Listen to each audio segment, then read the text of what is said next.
Inkosi. Ngiyabingelela kuba umpostoli, ngibingelele umama umpostoli, abefundisi abavangeli ngokwey'khundla zabo, ngibingelele omama, obaba, abefundisikazi, nabo ngiyababingelela egameni leNkosi uJesu ingane uSunday School. Ngiyabonga kakhulu ukuthola le thuba yokuthi ngime ngaphambili. Akulula-ke nokho ukuma ngaphambili. Ngiyakhumbula ngokuba uhlalesha ukuthi uNkulunkulu unguNkulunkulu okhonfemayo. Kwenzekile-ke kwangifikela kimina ukuthi ukhona umuntu ozodinga ukuthi akhethwe akhulume. Ngase ngizibona mina ukuthi hayi ngomncinyane. Ngathi enhliziyweni yami hayi ngikhululekile mina ngoba ngomncinyane. Bakhona abantu abazokhuluma. Yafika i-call, hayi sengikhohliwe idibhethi kade nginayo. Ngakhululeka nje ngoba mnandi sikhuluma. Yafika indaba. Mayifika indaba, ngafisa ukugxuma. Sasithi masisebenzisa ukubholoza, kwasho ukuthi akubholozwa-ke la. Ngase ngiyakhumbula ngesikhathi babeyakhuluma nami kunengxoxo khona la eceleni. Ngakhumbula ukuthi uNkulunkulu ungikhumbuzile kulezi zinsuku umsebenzi angibizele wona. Kwasho ukuthi ngizophika ngithini ngoba uNkulunkulu ubesengitshenile wangikhumbuza. Ngiqonda ngazi ngaba nama-resolutions ukuthi ngizokwenza njani ngalokho uNkulunkulu akukhulume kimi.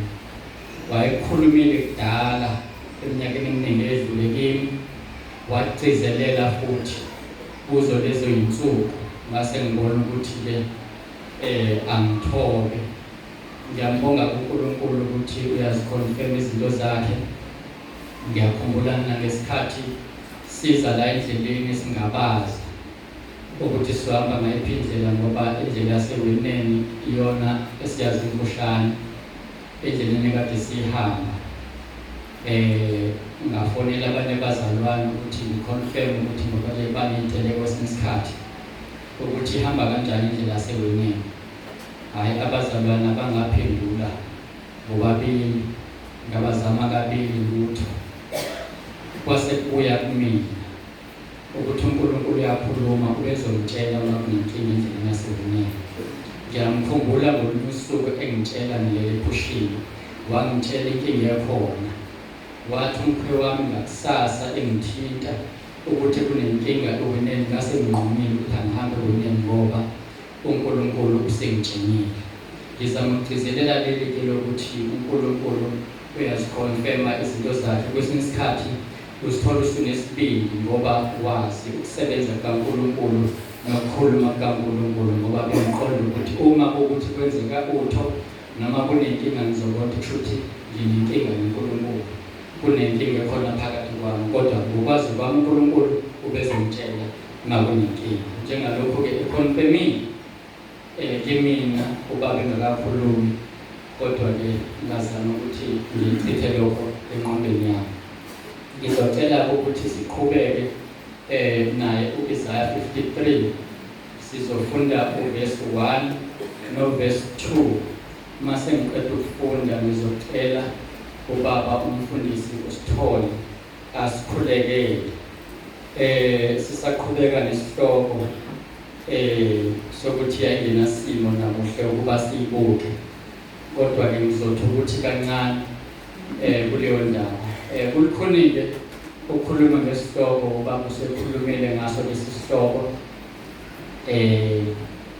Cha impela benginovalo ukuthi ngizokhuluma ngithini ngale ndaba ngoba bafika ngithanda ufunde yona le ndaba.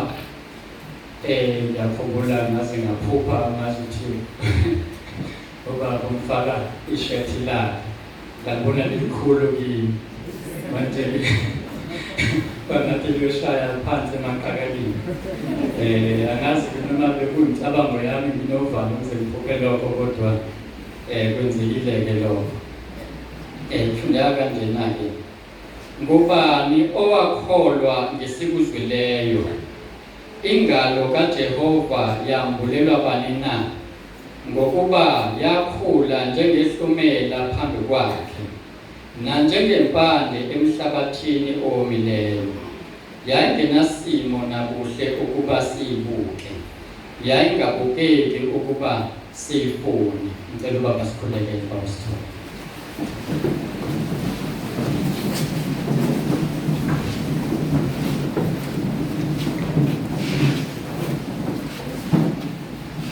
Baba, njengoba ke sesifundile besilokuqala ukuthi ngubani owakholwa ngesikuzwileyo. Mhlambe ngifisa ukuthi sigcizelele kulolu phuzu lokuqala, kuyiphuzu lokuqala, ukuthi ngubani owakholwa ngesikuzwileyo. Kusho ukuthi sikuzwile esikuzwile, kodwa kuyacaca ukuthi le ndaba esiyizwile yindaba ekungelula ukuthi umuntu ayikholwe. Kudinga ukuthi kube nama-specialities noma izinto ezimenza ukuthi ehluke lo muntu kubantu abajwayelekile ukuze abe sesimeni sokuthi ayikholwe le ndaba esiyizwileyo. Kube ngazuthi le ndaba izwiwe ngabaningi, kodwa abaningi futhi babo abayikholwanga. Inkosi uJesu kaningi yaze yenza umfanekiso wenkosi eyayimema abantu emshadweni ababefanelekile ngokubuka kwenkosi ukuthi abaye emshadweni, bamenywa labo bantu. Sebemenyiwe, bemenywe umphathi wabo, inkosi yabo ibamemela edilini noma emshadweni, bakhala ngamazaba, baba nezinto zabo abazibekayo, izizathu ezizwakalayo kumuntu ukuthi kungani engeke akwazi ukuya noma afike ngalesi sikhathi abizwe ngaso. Yaze yacasuka inkosi, kwadinga ukuthi kubizwe abantu ababukeleka phansi, abantu abangelutho ngokubuka komuntu. Kwabayibona akwathi makufika kubona isimemo sebeyizwile indaba yokuthi kunomshado, bakumenyiwe, basuka, bayamukela indaba, bayakhona. Le ndaba ke yokuthi ngubani owakholwa ngesikuzwileyo, uma uqhubeka nayo kuthiwa ingalo kaJehova yembulelwa bani na? Kusho ukuthi sebekholiwe abantu, uphinde futhi kube nalento ethi ingalo kaJehova yembulelwa bani na? Uma uzobheka uNkulunkulu kaningi esho kubantwana bakwa-Israyeli ukuthi ubakhiphe eGibhithe ebuqileni ngengalo eyeluliwe, okuwukuthi insindiso le eyenziwa nguNkulunkulu, ukuthi le insindiso izofinyelela kubani. Kodwa nokho abantu bayizwile indaba, kodwa kunalaba bantu insindiso efinyelela kubona. Ngizofisa ukuthi sibheke isibonelo noma izibonelo ezithize eBhayibhelini kubantu okwathi sebeyizwile indaba, bedlula ekuzweni indaba, laba bantu bakholwa, ingalo kaJehova yelulelwa bona.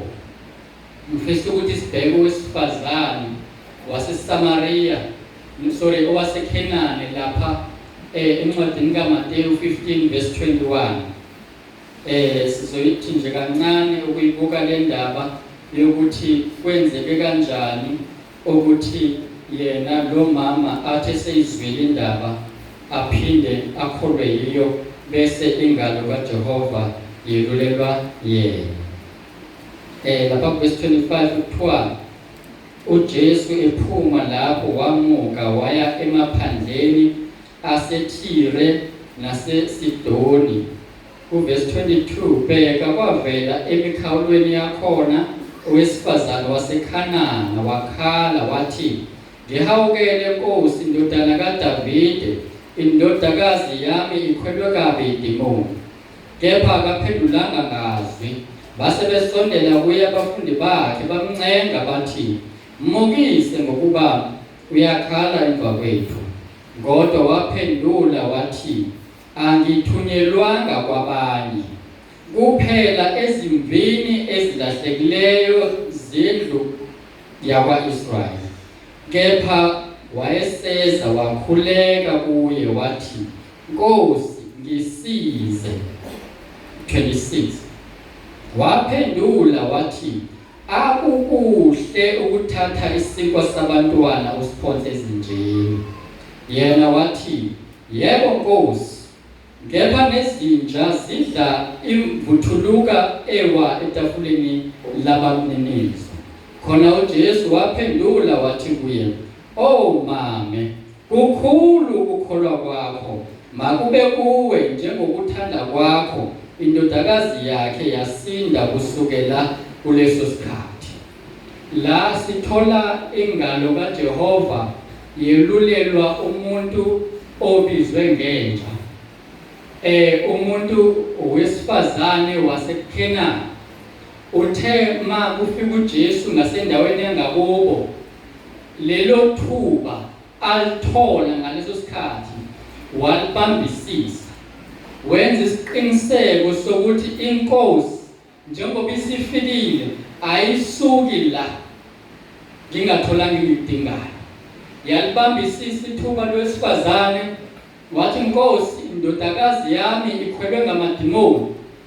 Ayibanga namahloni ukuthi icacise ukuthi iyehluleka, kunamadimoni ekhaya abusayo, ayinalo elinye ithemba noma ebingesiyona eyakwa-Israyeli, kodwa ithemba layo isizwile ngoJesu waseNazaretha. Ithemba lalo mama walibeka enkosini uJesu, noma ubengazi ukuthi uzohlangana kanjani nenkosi uJesu. Kade abelengazelela ngiyacabanga ithuba lokuthi ahlangane nenkosi uJesu, kodwa abaningi nabaFarisi bephilisana nenkosi uJesu behlala nayo bengabakwa-Israyeli.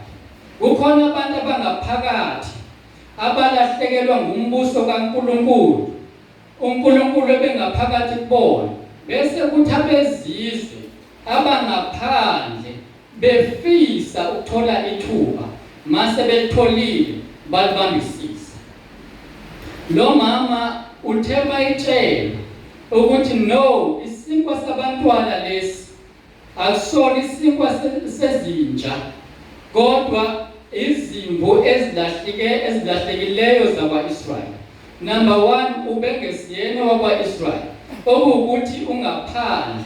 Okwesibili, kuthiwa isinkwa sabantwana sinikezelwa izinja, okuwukuthi kusho ukuthi yena uyinja. Uma ubheka-ke incwadi yeSambulo 22 verse number 15, lapho sisodwa isilwane esitshelwa ukuthi singaphandle inja. Kanti kwenze njani ngenja? Inja siyazi ukuthi incwadi kaPetru yasitshela nezaga ukuthi inja ibuyela emhlanzweni wayo. Yikho-ke iBhayibheli lithi-ke izinja zingaphandle kombuso wezulu neyifebe namathakathi kuyabalwa, kodwa ey'lwaneni ey'khona ey'philayo kubalwa izinja. Makukhulunywa nalo mama kubalwa izinja. Yini inja? Sesichazile ukuthi yenze njani inja, okuwukuthi njengoba umfowethu efakazile ngokubuyela esonweni, yilowo muntu-ke inkosi uJesu embiza ngenja.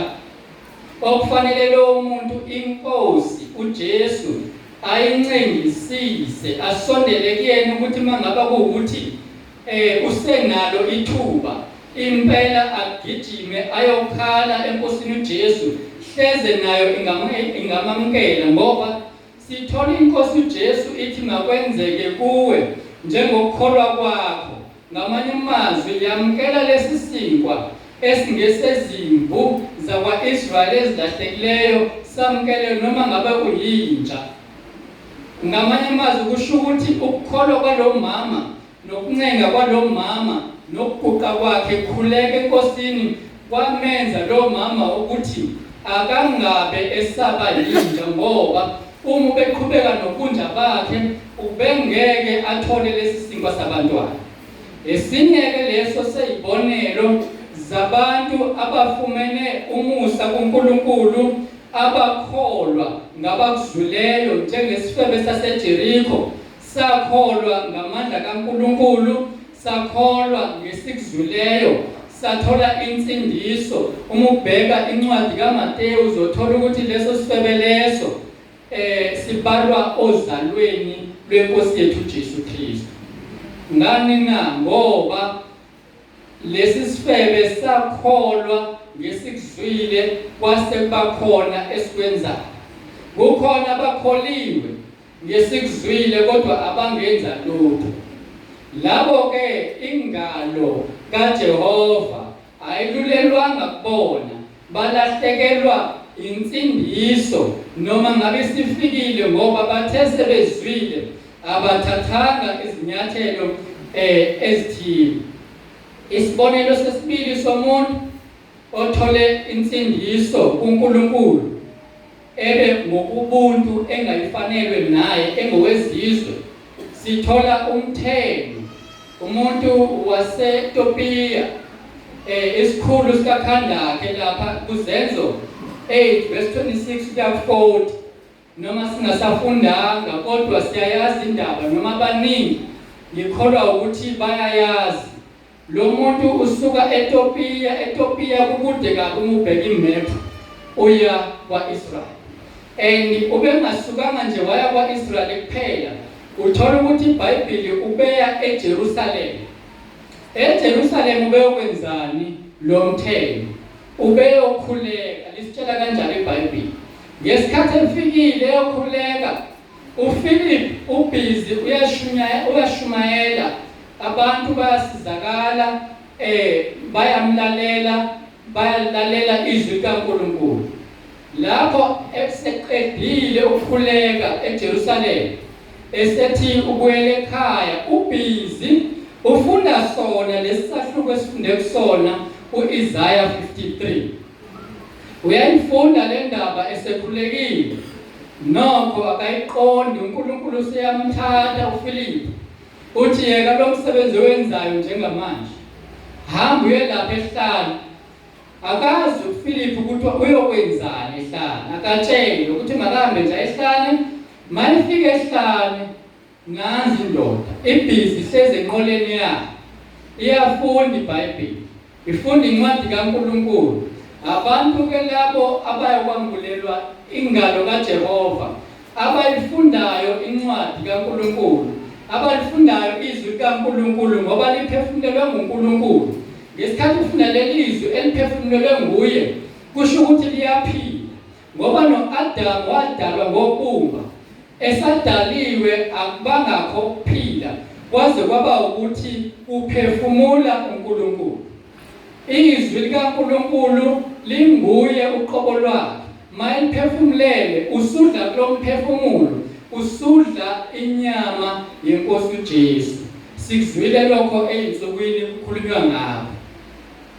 Lo mthenwa ke efunda eBhayibheli nakuba ubengaqondi, kodwa uNkulunkulu wabona inhliziyo nokulangazelela komthenwa ukuthi ngeke ngimiyeke lo esehambe ibanga elingaka.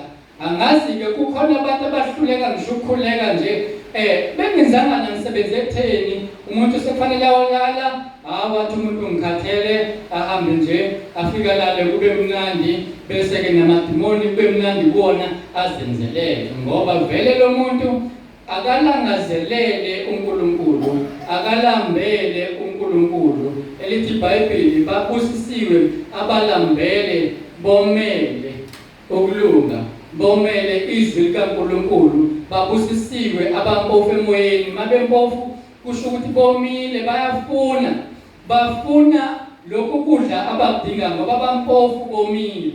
Nalo mthenwakhe uzuza ukuphila ngoba ubempofu elangazelele ukuthi ahlangane noNkulunkulu, eyokhuleka kuNkulunkulu ongamazi, usuka yedwa la esuka khona, ezweni lakubo ngicabanga ukuthi bebengakholwa abantu bakhona bengashumayeli kodwa ngoba wayizwa le ndaba eseyizwile wakholwa yiyo wabona ukuthi la ngikhona njengamanje ngeke ngisizakale ngidinga ukusuka la ngikhona.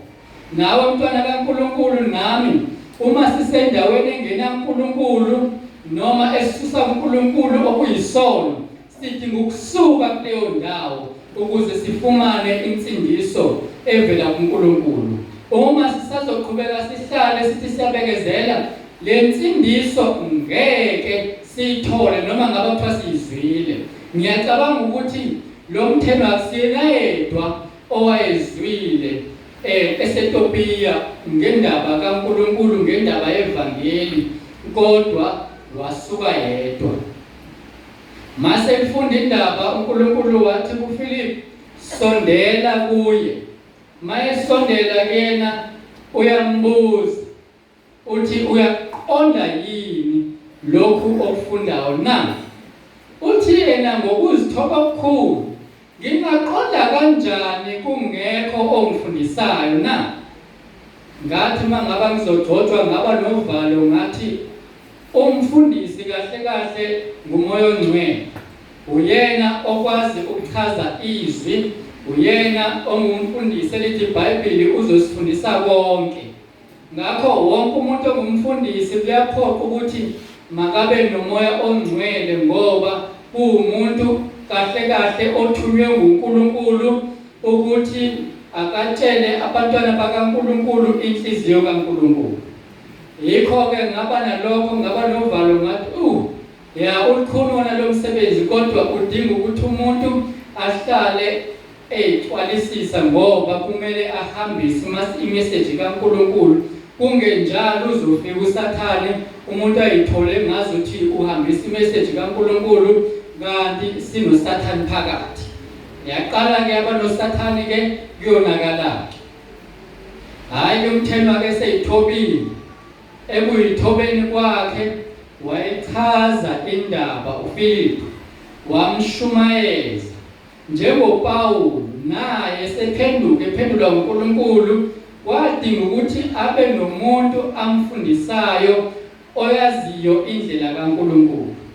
Hayi ke umthelo esefunde yonke indaba ngiyakholwa ukuthi wayesefundile nangendaba kaNikodimo ukuthi inkosi uJesu yathi umuntu kumele azalwe kabusha, azalwe ngamanzi aphinde azalwe nangomoya.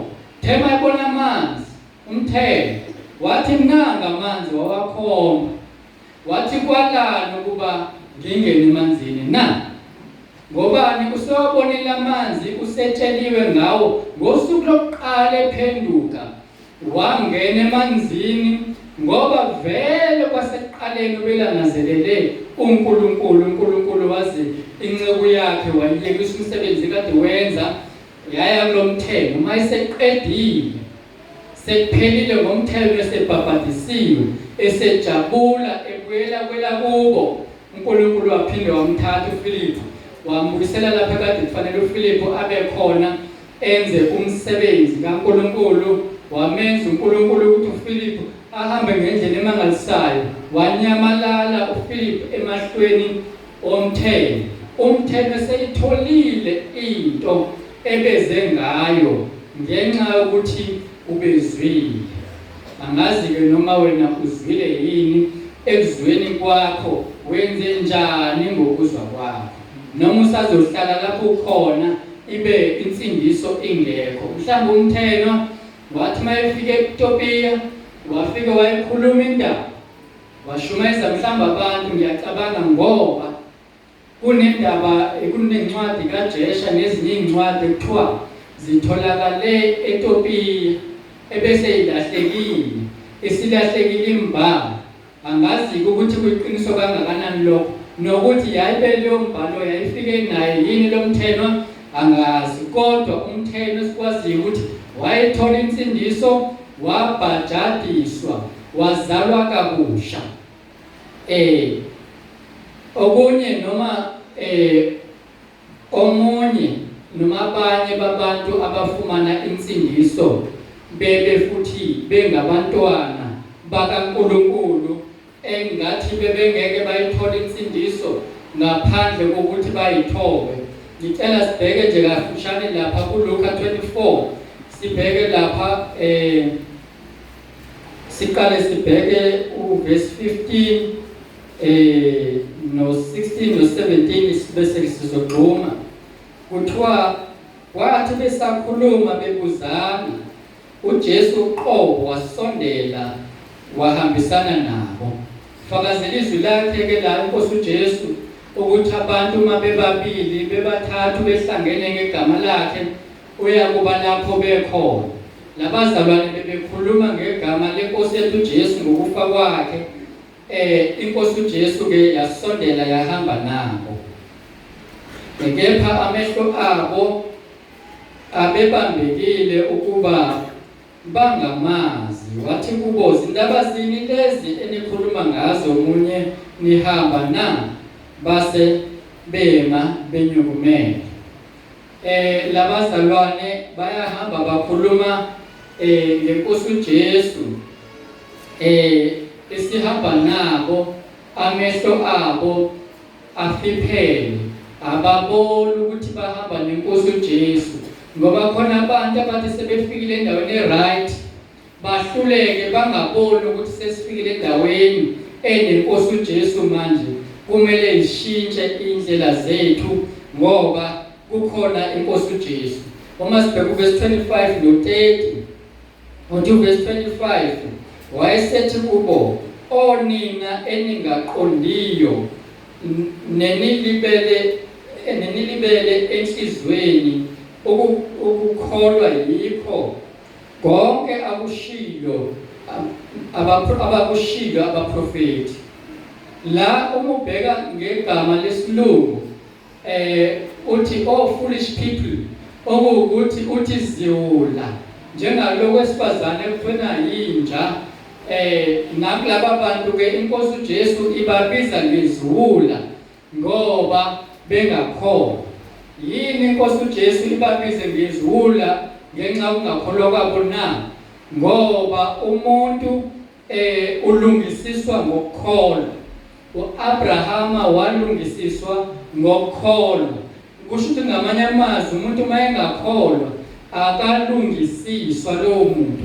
Akekho muhle phambi kaNkulunkulu ngoba akakholwa. Lo wesifazane waseKenya esikhulume ngaye waba muhle phambi kaNkulunkulu ngoba wakholwa. Laba abantu abafundi benkosi uJesu baba babi phambi kaNkulunkulu kwaze kwathiwa iziwula ngoba bengakholwa. Masigijimela ku-30 kuthiwa kwathi esehlezi nabo ekudleni wathabatha isinkwa wabonga wasihlephula wabanika. Lento leliphuzu ke lokuhleshulwa kwesinkwa ubaba ukhulume kakhulu nokuthi kanti isinkwa singumzimba wenkosi yethu uJesu. Isinkwa siyizwi lenkosi yethu uJesu. Ngakho ke uthe mase sibanjwe inkosi uJesu isibonga isihlephula kwaye lapho ke kuvuleka khona amehlo. Kodwa ayiqali lapha indaba. Ekuhambeni kwabo nenkosi uJesu, inkosi uJesu yashaya sengathi iyadlula. Kwakuyinhloso yayo ukuthi ihambe nabo, ibabonisa imfihlakalo, ibavula amehlo kamoya, ikususe ubuwula ebesikushilo kubona. Kodwa inkosi uJesu ishaya sengathi uyadlula. Laba bantu noma abafundi benkosi abashonga ukuthi lo muntu esingamazi ngakumazi ukuthi ubani. Okwesibili akazazi nezindaba ezenzeke la. Kodwa ukhulumile futhi ngevangeli, wakhuluma ngezwi kaNkulunkulu. Manje sesiyamzwela noma sethe sizula, kodwa siyamzwela ukuthi seliyashona la.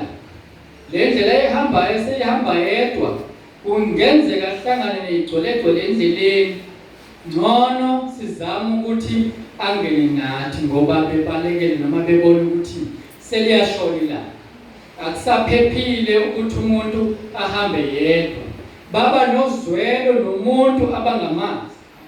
Lithi iBhayibheli babusisiwe abantu abangenisa ivakashi emakhayeni abo, ikhulunyiwe lento kulo lephasika. Nalaba bantu bangenisa umuntu endaweni yaseMawuse abangamazi, othe bayiziwoni, kodwa futhi wabashumayeza. Omunye bezothi hawu esengithukile inhlamba, uyangishumayeza futhi ayikhona. Uthi kungenzeka yini ukuthi kube uKristu lo?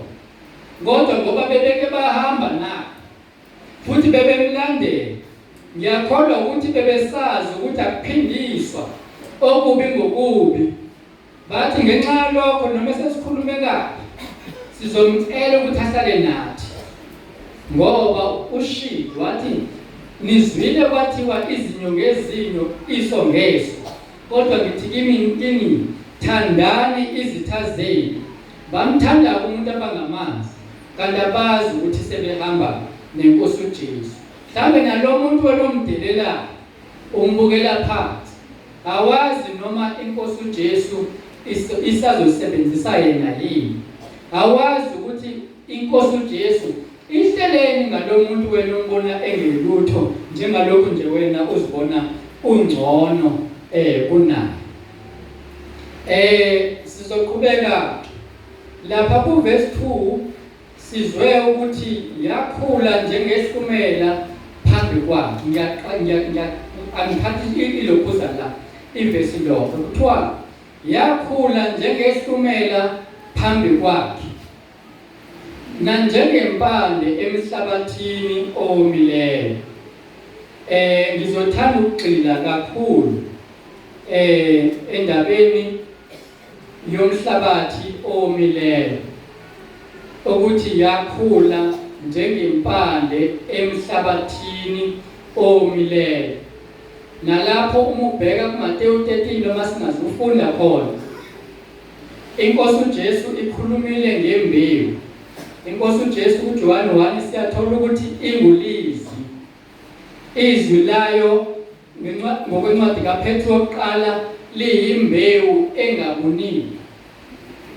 Manje le mbewu iyona othi uma uyibeka phansi emhlabathini bese kuvela impande uma isiqhuma. Manje ke lapha kuMateyu 13 sithola inkosi uJesu yenza isibonelo sembewu nomhlabathi. Ezimbili lezi, umhlabathi la kuleli verse sizwe ukuthi umhlabathi owomileyo. Angisazoyichaza-ke kakhulu noma yonke indaba inkosi uJesu eyilandayo, kodwa ngifisa ukugcizelela leli lembewu nomhlabathi. Inkosi uJesu yathi-ke enye imbewu yawela endleleni, enye yawela edwaleni. Yachaza ngokuhlukana kwakhona. Angifisa ukuqeda isikhathi, ngifuna nje ukuthi ngiphawule le ndawo yedwala, ngoba la kuthiwa yakhula impande yakhula njengempande emhlabathini owomileyo. Idwala-ke siyazi ukuthi kungumhlabathi, isikhathi esikhulu umhlabathi owomileyo. Idwala noma lingana izulu njengoba lina nje, kuba nomhlabathi phezulu othe ubalula. Malina kakhulu imvula ivele ikhukhule lo mhlabathi, kube lukhuni ukuthi imvula ingamanzisa ukuze lo mhlabathi kube khona into engawubheka. Ngikhuleka emakhaya kulinywa, bekuthi maqala ihlobo kulindwe imvula yokuqala bese uphenduke umhlabathi. Uphendulelwana umhlabathi ukuze imvula ezolandela ifike ihlale ingasuki kulo mhlabathi, ukuze imbewu ezobekwa lapho ikwazi ukuthi ihlale imile ikhule. Ngoba kuthiwa yakhula njengehlumela. Ulichazile kuba ihlumela, angisazi ukulichaza ukuthi liyini. Mayikhula njengehlumela uma ubheka kuthiwa ngesilungu a tender plant, ukushilo lokho baba. Mabechaza bathi isihlahla lesi esingenathemba. Othi mosibheka ubone ukuthi akukho la siyakhona lesi sihlahla. Kodwa futhi simile njengoba kube khona inhlansana yembewu ehlalile kule ndawo. Ekuhlaleni kwayo inkinga ukuthi ihlale endaweni erongi. Mayihleze esiqwini esesifile, lesiqo asisakwazi ukudonsa umsoco noma ukudla okusenhlabathini. Le mbewu isiyaqala isiyafa ngoba ayikwazi ukukhula, kudingeka ukuthi ayinamathele emhlabeni. Nezwi likaNkulunkulu kumele linamathele kimi nawe, lihlale kimi nami, ngoba uma lingahlali kuzofana nale mbewu ukuthi itshalwe emhlabathini omileyo. Mawomile lo mhlaba, le mbewu izobuna ife, ingamili, zingabikho izithelo. Kwenzeka ngolunye usuku inkosi uJesu idlula kwenye indawo, kutholakala ukuthi kunomkhiwane. Yafisa inkosi uJesu ukukha izithelo kulomkhiwane. Bekungesiyona isizini yawo lo mkhiwane. Ngamanye amazwi izinto bezingahambi kahle. Bekungekuhle ukuthi lo mkhiwane ungathela, kodwa nokho ngoba imbewu yabakhona la, inkosi uJesu ilindele ukudla izithelo kulomkhiwane. Yazi kwenzekelani kulomkhiwane? Waqalekiswa ngoba awuthelanga izithelo. Inkosi uJesu ifikele lokho emhlabeni ukuthi kutshalwe izwi layo.